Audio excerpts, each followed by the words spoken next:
Daniel capítulo 2, vamos fazer uma leitura versículo após versículo. Vou citando os números para vocês se situarem melhor. Daniel 2:19. Daniel 2:19 diz assim: Então foi revelado o segredo a Daniel numa visão de noite. Daniel louvou o Deus do céu. Falou Daniel e disse: Seja bendito o nome de Deus para todo sempre, porque dele é a sabedoria e a força. Ele muda os tempos e as horas, ele remove os reis e estabelece os reis. Ele dá sabedoria aos sábios e ciência aos inteligentes. 22, ele revela o profundo e o escondido, e conhece o que está em trevas, e com ele mora a luz. Vamos para o 27. Respondeu Daniel na presença do rei e disse: O segredo que o rei requer, nem sábios, nem astrólogos, nem magos, nem adivinhos o podem descobrir ao rei. 28. Mas há um Deus dos céus, o qual revela os segredos. Ele fez saber ao rei Nabucodonosor o que há de ser no fim dos dias. O teu sonho e as visões da tua cabeça na tua cama são estas. O 31 diz assim: Tu, ó rei, estava vendo, e eis que uma grande estátua. Essa estátua que era grande, cujo esplendor era excelente, estava em pé diante de ti, e a sua vista era terrível. A cabeça daquela estátua era de ouro fino, e o seu peito e os seus braços de prata, o seu ventre e as suas coxas de cobre. 33. As pernas de ferro, os seus pés em parte de ferro e em parte de barro.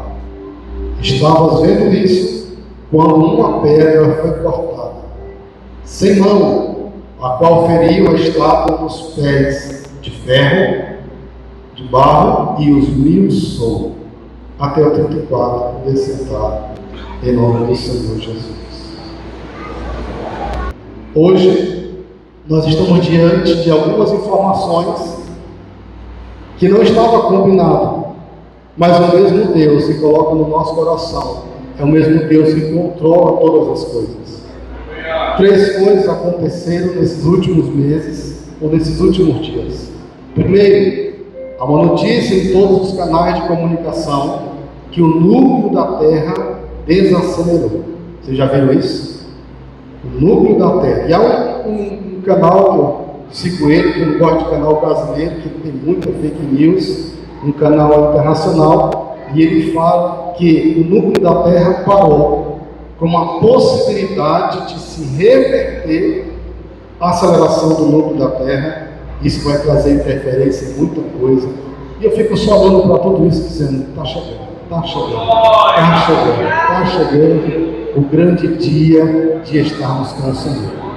Segundo acontecimento que eu creio que todos estão acompanhando, na mídia brasileira e nas internacionais, o relógio do fim do mundo. Vocês estão vendo isso daí? O relógio do fim do mundo.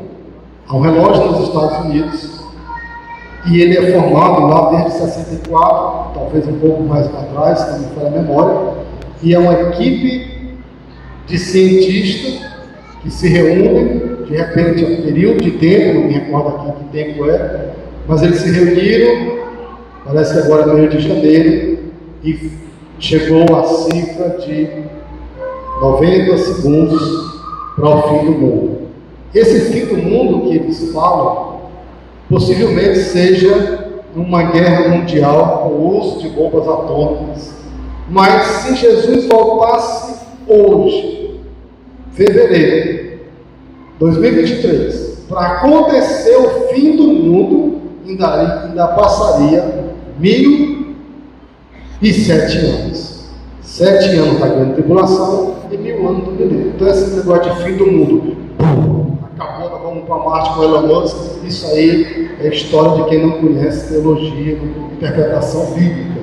Se nós formos arrebatados hoje, a igreja saiu da terra, é instaurado o governo do anticristo, está tudo pronto aí, está tudo se desenhando, e aí será 3 anos e meio de fake news, todo mundo comprado, as emissoras falando que está em paz, depois não tem mais como suportar essa paz, essa mentira, e aí vem a grande tribulação, o restante dos 3 anos e meio, aí já vem o milênio, aí que vai ter o juízo final, aí é que vai cumprir aquele hino da Cecília de Souza.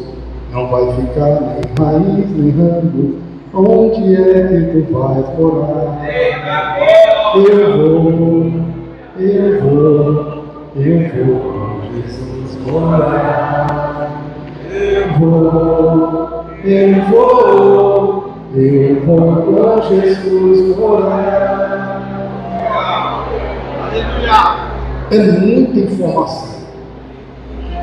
Vou tentar resumir aqui o máximo possível. O que tem a ver o livro de Daniel com o Apocalipse? No Apocalipse, João aparece vendo o Cristo, vendo as revelações dos selos. E lá naqueles selos que foram abertos, mostra fases de julgamento das nações e coisas que aconteceram. Na carta às 7 igrejas da Ásia, falou dos 7 períodos da igreja, do arrebatamento, da ascensão de Cristo do céu até a sua volta. Pelo período escatológico, nós estamos vivendo a igreja de Laodiceia, o período de Laodiceia. E Daniel, ele começou a ter revelações. Deus começou a mostrar para ele muitas coisas que fazem conexão com o livro de Apocalipse. Para a gente entender a escatologia do Apocalipse, temos que começar com Daniel. E a primeira situação que já começa em forma de revelação foi o sonho que o rei Nabucodonosor, que era o rei da Babilônia, ele teve um sonho. Ele sonhava, acordava, dormia de novo, tinha outro sonho.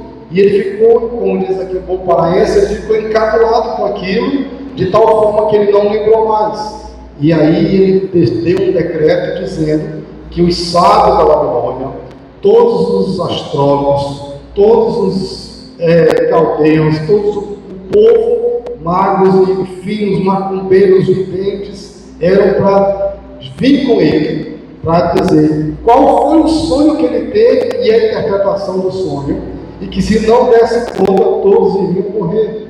E aí essa visão dessa estátua, na leitura que fizemos, aí aparece Daniel. Daniel aparece começando já com Nabucodonosor.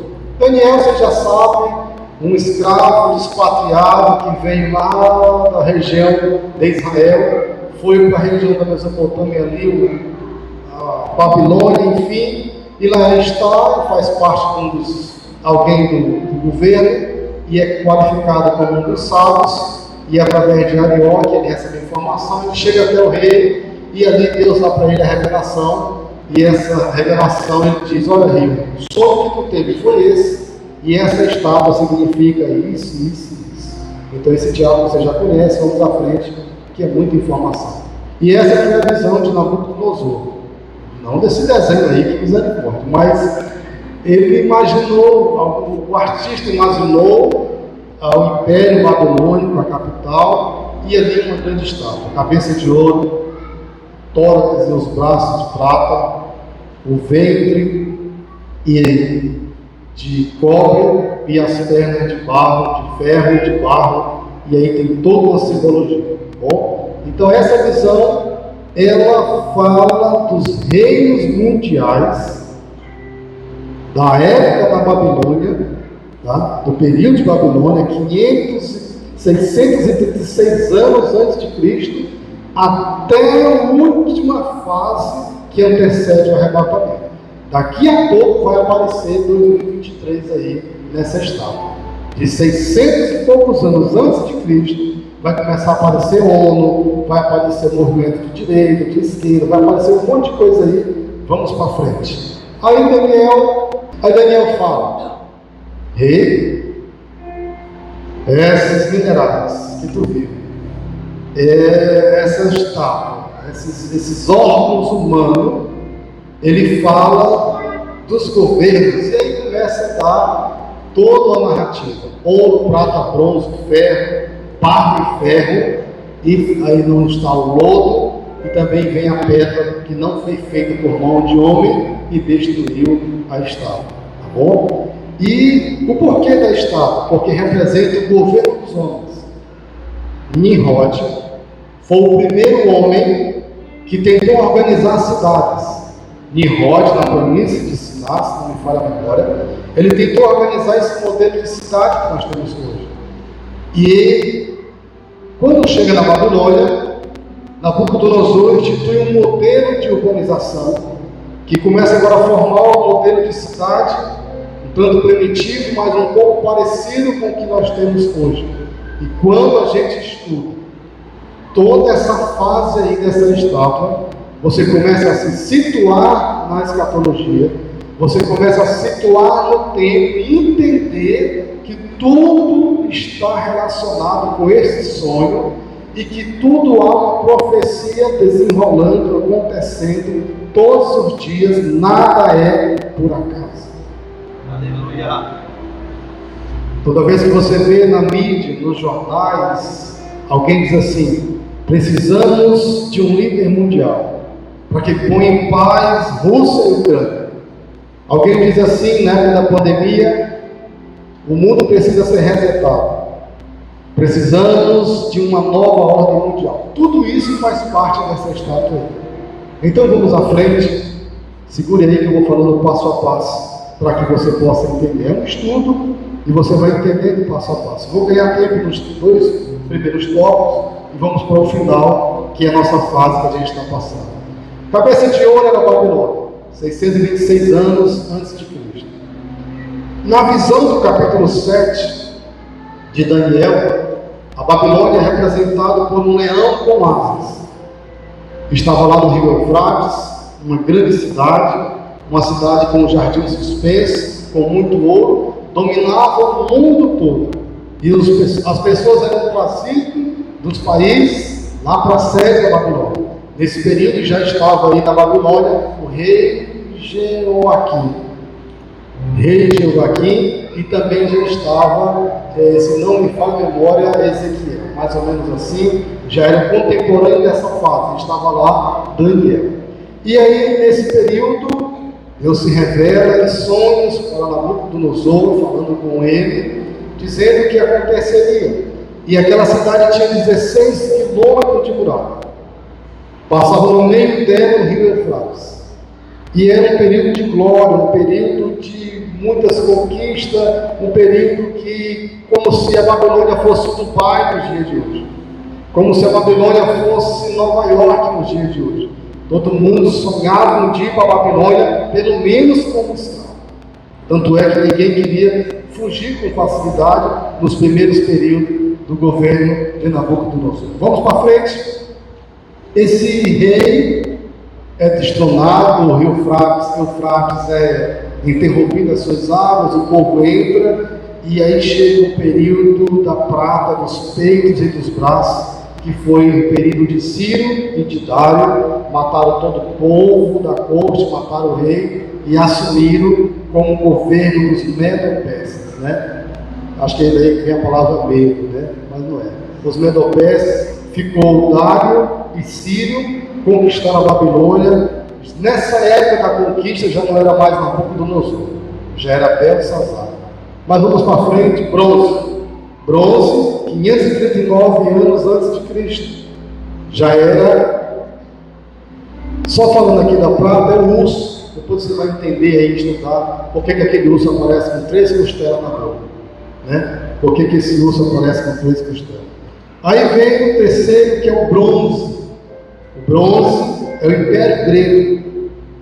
O ventre, e ali 330 anos antes de Cristo até os 146 antes de Cristo, foi o Império do Bronze, o Império da Grécia, o Império Grego. É representado em Daniel capítulo 7, versículo 6, com um leopardo com 4 cabeças e com 4 asas. Não vou falar desses animais porque é muita informação e dá uma confusão na cabeça. Mas a simbologia desse animal aqui do leopardo, 4 cabeças, era a implantação dos governos públicos, e as 4 asas, a implantação do pensamento revolucionário, pensamento de forma assim, procurar saber de onde vem as coisas, o porquê de tudo isso. Foi o período dos gregos, o período da mitologia grega, e quem foi o comandante dessa época aí foi um senhor chamado de Alexandre o Grande. A mãe dele disse para ele que ele era filho de Zeus e irmão de Hércules. E ele imaginaria que ele era um deus e conquistou todo mundo naquela época. Passando esse período de bronze, a influência do pensamento, vem as pernas. Aí vem a perna que é formato de ferro, que é o Império Romano. O Império Romano foi dividido em 3 partes: ascensão, separação e queda. Quem fundou Roma, você já sabe aí na mitologia, né? Nas informações, foi Roma e Remo, que mamaram uma loba, né? E aí começou toda uma revolução, conquistaram o Império Grego, e aí virou uma república, e Roma se instaurou com os imperadores, com o período dos gladiadores. Roma se instaurou com o período de Estado. Quando Jesus nasce, está no período que Roma dominava o mundo. Herodes, Pôncio Pilatos, e assim vocês sabem, já estão chegando ao Novo Testamento, no nascimento de Jesus. Essa Roma aí, ela é apresentada como um animal no capítulo 7, que é a besta. Daniel olhou para esse animal e ele não conseguiu identificar se era um leopardo, se era um lobo, se era um urso, um leão. Ele viu um ser que não tinha na fauna do país que ele morava, de onde ele estava. E aquele ser tinha corpo terrível, tinha chifres, e dos chifres saíam outros chifres, tinha dente, desse dente era de ferro, e ele vinha para blasfemar, ele vinha para dominar. E aí é um período, vou falar aqui com todo o meu cuidado e respeito, esses dentes de ferro, foi o período dos imperadores, foi o período dos algozes, mas foi o período que sobressaiu no meio dos chifres, a parceria de igreja com o Estado. A igreja se uniu com o Estado e chifres foram nascendo. Depois daí, vamos para frente, para a gente chegar aqui na parte atual, que é o barro e o ferro. Roma se divide em 2 partes, que são as 2 coxas. E as 2 partes que se dividiu, ficou Roma Oriental e Roma Ocidental. Roma Oriental ficou com Diocleciano e Roma Ocidental com Maximiano. Depois daí que o mundo ficou dividido, se a gente vai entender a simbologia da estátua, vem agora para 2 pés, e cada pé com 5 dedos, dando um total de 10 dedos. E o que significa esses 2 pés? Que não teria mais o formato de império no mundo todo. Os professores de história estão me olhando aqui e estão me passando a caneta se eu estou certo. Mas é só um resumo aqui, vão me perdoando aí, professor de história, né? E esses 2 pés mostravam que sairia um modelo de império. Não seria mais um governo de ordem mundial, já seria um modelo de país. E aí Roma vira a Europa com seus 10 primeiros países.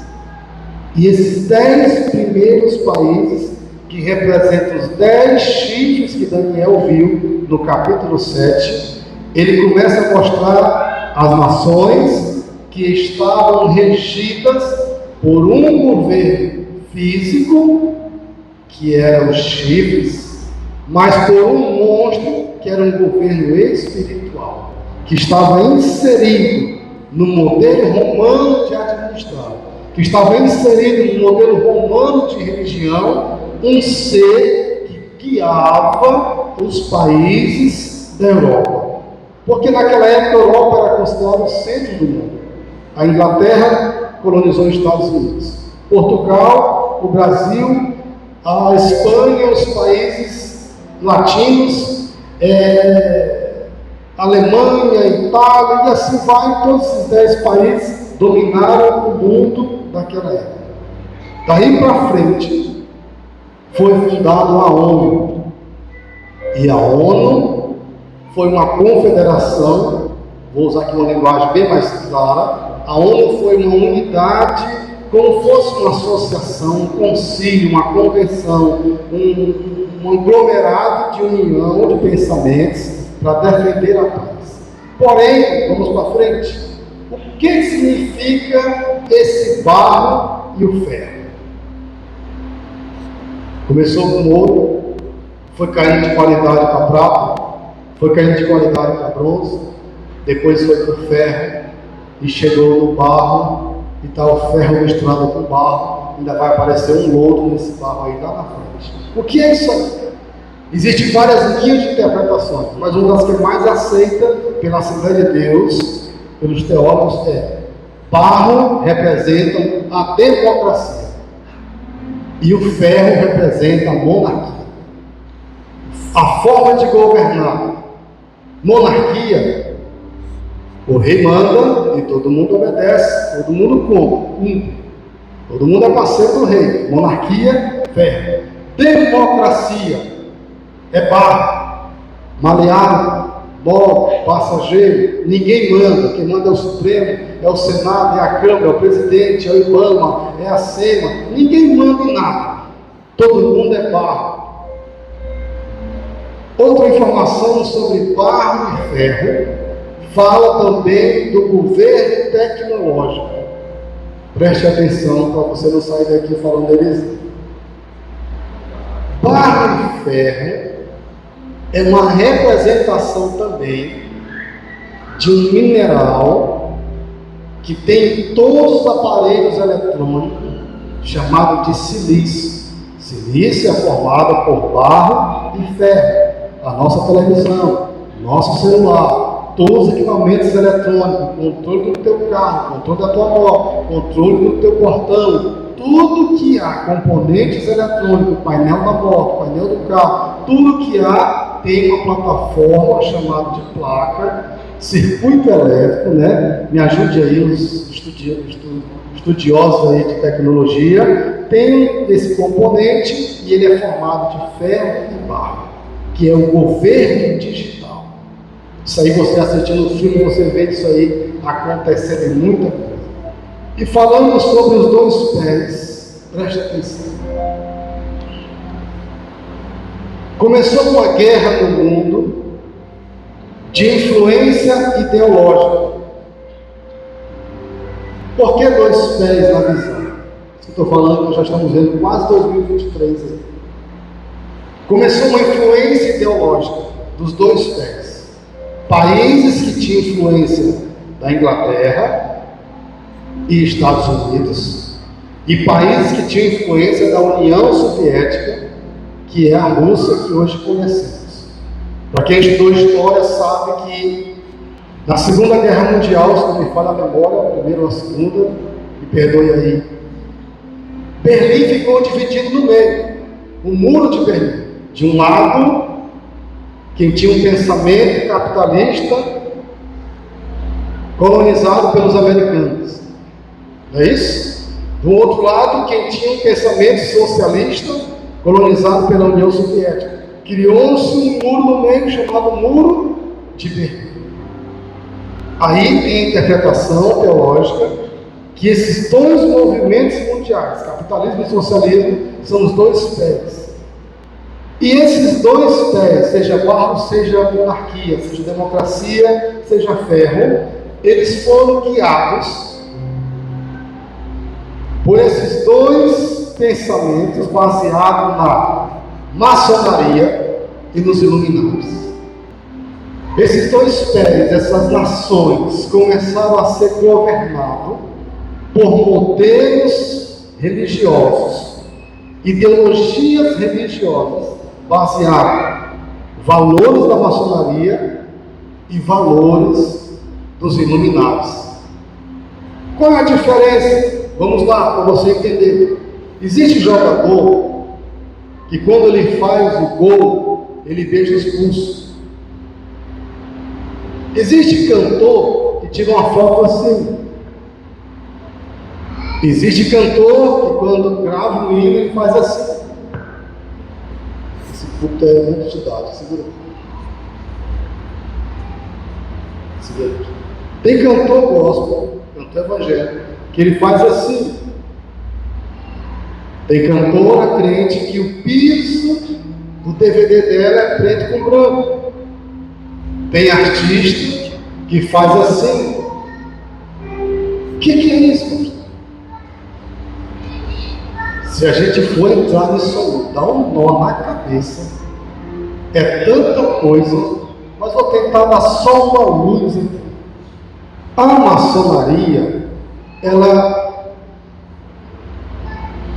Não tem nenhum maçom aqui, se tiver, já vai aceitando Jesus aí. Vai aceitando Jesus. Porque existe, pastor, o crente pode ser maçom. Eu já fui convidado algumas vezes. E tem hora que eu não dou conta nem de olhar o WhatsApp, nem de ir para a congregação, quanto mais eu venho com maçonaria. Mas não é por falta de tempo não, porque não é negócio para crente lá. Crente tem que servir, é culto de ensino, escola dominical, faz parte do mutirão, lê a Bíblia e trabalhar. Quer ser rico, vai trabalhar, vai estudar, que dá certo. Vamos por essa parte. A maçonaria se identificou mais com a direita. Os Illuminati se identificou mais com a esquerda. A maçonaria se identificou mais com o modelo de monarquia. A maçonaria se identificou mais com o modelo capitalismo, família, propriedade. O socialismo se identificou mais com o livre mercado, o liberalismo, a família, os padrões podem ser mudados, os Illuminatis, eles dizem que você é dono do seu corpo, você pode fazer o que você quiser, você pode ser quem você quiser e fazer o que você quiser. E tudo o que você precisa tem que ser regido pelo Estado. O Estado é que cria os teus filhos, o Estado é que diz o que tu pode fazer, o que tu não pode fazer, o Estado é que domina a tua vida, que te dá salário, é o Estado é quem governa a tua vida por um pensamento do iluminado, dos iluministas. Me perdoe, professor de história aí, vocês estão andando luz na minha frente dessa informação. Tudo isso criou modelos administrativos, públicos, reis, rainhas, senadores, deputados, vereadores, prefeitos, coisas que a gente nem imagina que existe, mas nos bastidores da humanidade há uma plataforma espiritual que por debaixo de tudo isso que a gente conhece como república tem uma ação do capítulo 7 de Daniel, que é Satanás, que é a besta, não revelado ainda, então não vai ser revelado, mas a besta que está lá, com os seus chifres, com os seus dentes, dizendo, persegue a família, persegue isso, tira esse direito, coloca isso aqui, tudo tem demônio no meio em algumas coisas. Pastor, mas em vereador, prefeito e deputado, calma. Em todo o Egito tem um José, em toda a Babilônia tem um Daniel, em toda casa tem alguém que Deus guarda lá por um tempo. Enquanto a igreja estiver na terra, lá não tem anticristo. Glória! Sabe por quê? Porque nós já temos chip. Você já tem chip na mão. Você já tem chip no seu braço. Você já tem chip no controle do seu carro. Na chave da sua moto tem chip. No teu celular já está rastreado. O teu iPhone, se alguém roubar, já sabe onde é que está. O Google sabe por onde você andou, tudo está rastreado. O Pix, ao contrário da chip, Visa é VI, C e tal, a 666, irmão, é uma confusão. Não adianta se a gente for entrar nisso aí. Jesus já vê, nós ficamos. Não sei se tem alguém que trabalha no Bradesco, a gente coloca a mão lá, aí passa um negócio vermelho e a mão. Sou Jesus, incorpora o teu sangue, está lendo aqui a minha mão. Pastor, tem chip na minha mão? Tem. Tu está com o celular aí, ó, tá o chip na tua mão. Tem até 2 chips. Tu não, nós tem até 2 chips. Quem tem o cartão lá do banco, tem um chip inserido nele. Agora é por aproximação. O Itaú já lançou um cartão que é uma pulseira. É uma pulseira. Você chega lá com a sua mão, passa no caixa do supermercado. Vai lá na farmácia. Isso tudo são plataformas que estão inseridas, mostrando para um desenrolar do que está para acontecer a qualquer momento. Ninguém compra, ninguém vende. Deixa eu sair para a tribulação, vou falar mais sobre isso. Ninguém compra, ninguém vende. Daqui a uns dias, os comércios vão aceitar mais dinheiro de papel. Daqui a uns dias, deixa eu ver se eu estou atrasado no tempo aqui. Funcionário público recebe dinheiro de papel ou já é direto na conta? Se vocês não quiserem, já faz o Pix. Tudo isso são plataformas dizendo, olha, o governo vai monitorar o que tu compra, o que tu vende. Se tu não se adequar, se tu não tiver o cartão de vacinação, tu não pode viajar, tu não pode sair de casa. Eles estavam testando como é que é manobrar o gado. Eles estavam testando como é que eles fazem para burlar a humanidade. Olha, tem que entrar de máscara, tem que fazer isso, tem que ter isso. Eles estavam fazendo um ensaio como é que eles fazem para fazer de nós gado. Vamos para frente, você vai pensar em outra coisa aqui. Estude sobre os Illuminati, jovens. Estude sobre Illuminati. Vocês vão ver a imensidão de coisas que acontecem. O que é o Grêmio? O que é essas emissoras? Por que tem tanto símbolo com 666, tá bom? Mas na parte da grande tribulação a gente fala sobre esses 666 aí. Aí você vai ter medo de muita coisa, de comprar, de comer. Você vai entender o porquê o X-Men saiu de dentro das águas. Você vai entender porquê que os Transformers vieram do lado escuro da lua. Você vai entender um bocado de coisa que está inserido que a gente acha que está ali por uma casa. Vamos para frente.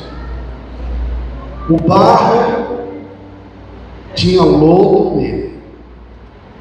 E esse barro com lodo, segura aí, não fique com raiva do pastor. Esse barro com lodo é o fim da monarquia. Esse barro com lodo é o fim da direita. Esse barro com lodo é a união das religiões do mundo todo.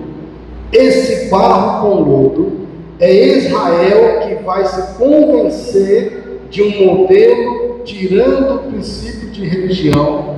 Esse barro com lodo, os muçulmanos e hindus vão se filiar a esse barro com lodo e vão implantar um modelo revolucionário que vai dar plataforma para o anticristo.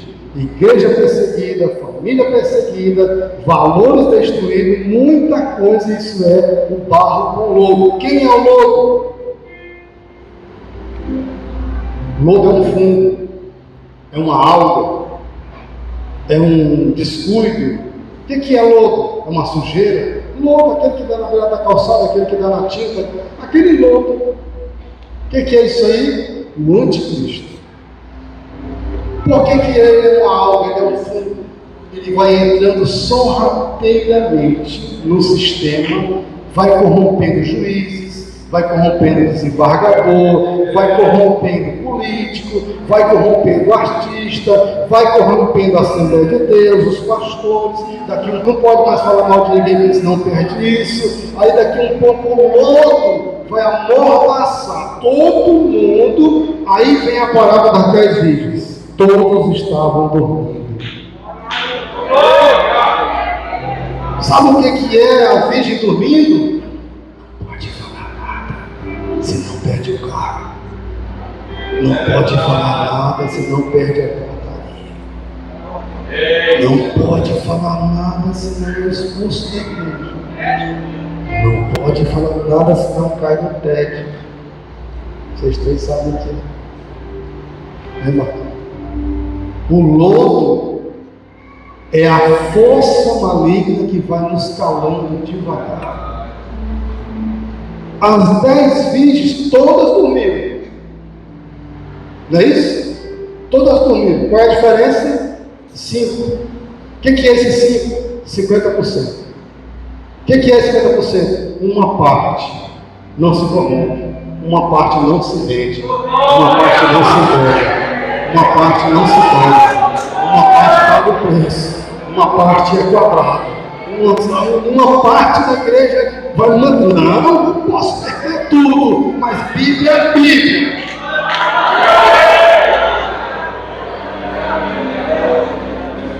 Só que vai ficar instituído de um jeito que não tem como mais mudar. Pastor, você está dizendo que a esquerda, o meio dos Illuminatis, vai dominar o mundo? Está aí, né? Vamos para frente. O lodo, parábola das 10 virgens, todas dormiram. Quem tinha azeite não vai ter mais jeito. Aí vai ouvir um grito, à meia-noite. O que é meia-noite? Mudança de sistema, mudança de um dia, mudança de governo. O que é meia-noite? O apertar da hora. Mudou o sistema. Aí vai ficar de uma forma tão terrível que vai gritar. O que é esse grito? A voz do arcanjo, a trombeta vai tocar. Quem é que tem azeite? Quem guardou a doutrina. Quem é que tem azeite? Quem não se corrompeu com o ouro. Quem é que tem azeite? Quem não se corrompeu com o pecado.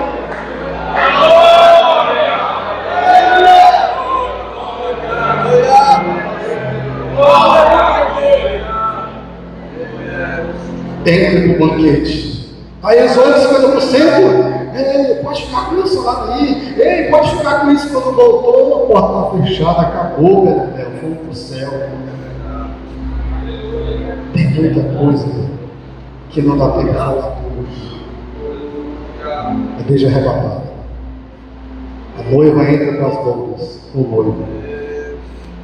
Aqui na terra vai ficar como um bombom descascado para Satanás. Aí vão fazer o que eles bem quiserem.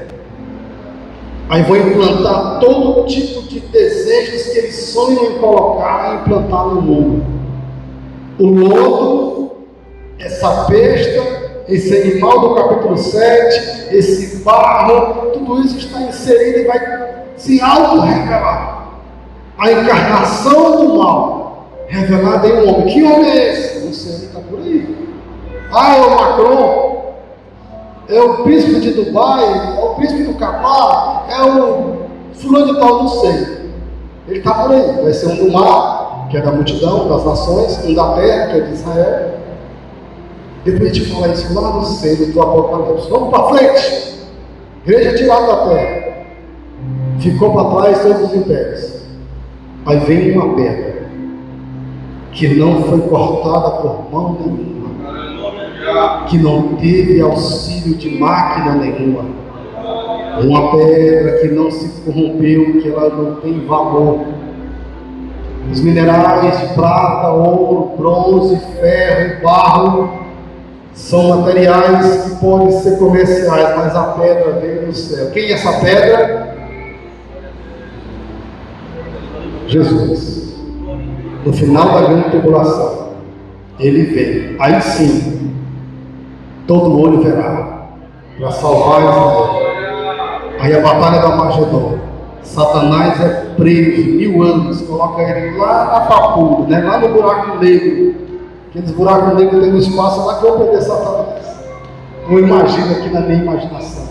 Satanás é preso e a pedra destrói todos os governos mundiais. O pé da estátua, vê se passa aí. Pastor, onde é que nós vamos estar? Nós seremos anjos reinando com Cristo. Corpos espirituais. Ah, mas a gente vem para viver o novo céu, nova terra e jogar a igreja. Vem para o milênio que eu vou te explicar como é que vai ser isso aí. Porque depois que eu for arrebatado, eu não quero mais saber de carne, não. Depois que eu for arrebatado, eu não quero mais saber de nova terra. Eu quero saber de céu, suco de uva e carneiro assado. Pastor Serrão, e nós levamos escondido uma semente de açaí no bolso. Lá nós plantamos no rio da vida e na fruta que a gente bate e come. Irmãos, o arrebatamento da igreja vai ser um julgamento mundial. Vai julgar a religião certa. Essa pedra vai julgar o que é certo, o que é errado. Porque só Cristo vai destronar esse mal que há na nação. Só Cristo para nos guardar de toda a nojeira que acontece aí. Só Cristo para destruir todos esses valores corrompidos nos internos. Mas nós não faremos firme, porque a nossa rocha é Jesus. A rocha que os edificadores rejeitaram, ela foi posta de esquina. Nós estamos com Cristo.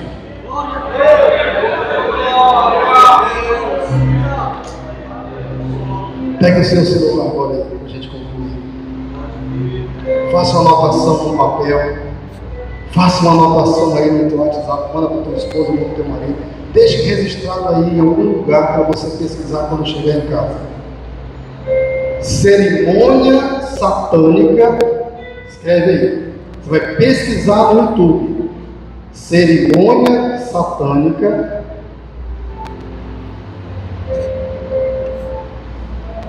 De San Gotardo. Esse San, S-A-N. San Gotardo. Gotardo. Tá?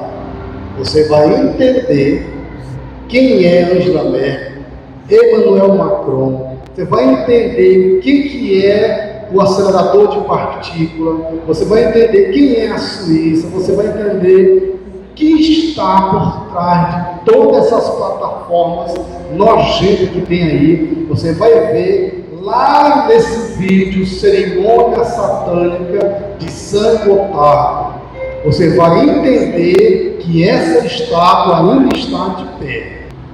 Mas eu quero só concluir. Como é que está o teu azeite? Tu está banhado de azeite ou está banhado de lodo? Nós estamos banhados de azeite, nossa lamparina, ou a gente está sujo de lodo? Vamos nos limpar, porque vai acontecer. Está a qualquer momento para acontecer o grande arrebatamento. Quem tem lodo está corrompido. Quem está se vendendo está corrompido. Quem está trabalhando, quem está ganhando sem trabalhar está corrompido. Quem está desviando está corrompido com lodo. Quem está com as duas mãos, não, já chega de falar isso. Gente, se lave de azeite. Enche a lamparina de azeite. Liga, usa os senhores, escola dominical, culto de ensino, mutirão, participe do trabalho missionário, se encha de azeite, porque o negócio vai apertar. Não tem mais tempo bom para a igreja. Vai só apertando cada dia.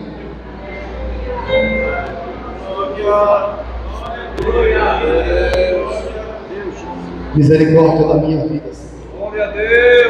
Misericórdia da nossa vida. Eu queria ser obreiro da igreja primitiva. Eu queria ser obreiro da igreja de Filadélfia, do avivamento da Europa, da Suécia, do país de Gales. Eu queria fazer parte da igreja de Esmirna. Não, nós estamos aqui na Odisseia. A igreja é moderna. A igreja que é difícil administrar, porque é muita coisa. É uma briga grande, é uma mistura de lodo com azeite, é lamparina se apagando, é uma briga por cargo, é uma puxação de tapete. Enche a tua lamparina. Enche da nossa lamparina.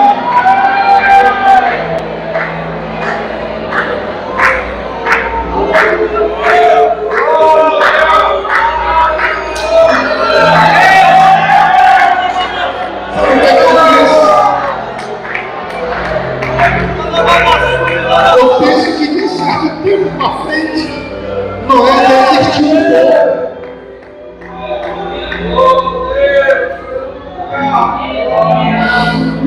desistiu do povo. Eles querem saber, eu só vou construir a arca. Se vire. Sabe por quê? Porque ele começou a perceber que ele estava perdendo a salvação.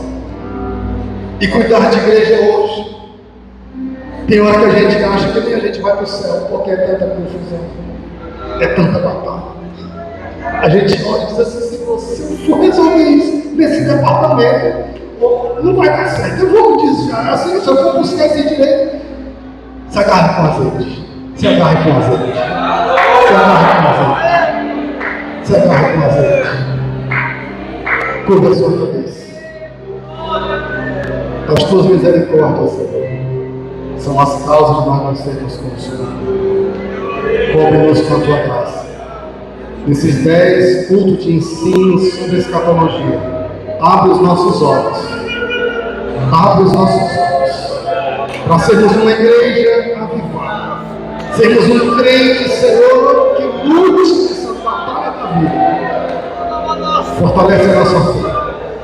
Um grande terremoto aconteceu hoje, Senhor, na Turquia e na Síria. O mundo da terra parou. O relógio no final dos tempos está marcando 95 anos. Perdas, pragas, desvalorização da família. Mas nós estamos aqui na tua casa, te servindo, te buscando, te adorando. Oh Deus, nos guarda, nos protege, nos enche, limpa o nosso azeite, corta o pavio para que estejamos acesos.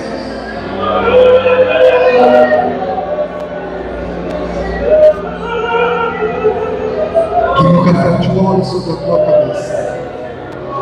Guarde o que tu tens para que ninguém toque a tua cor. Seja crente como tu nunca foi. Dias obscuros poderão nos esperar aqui para frente.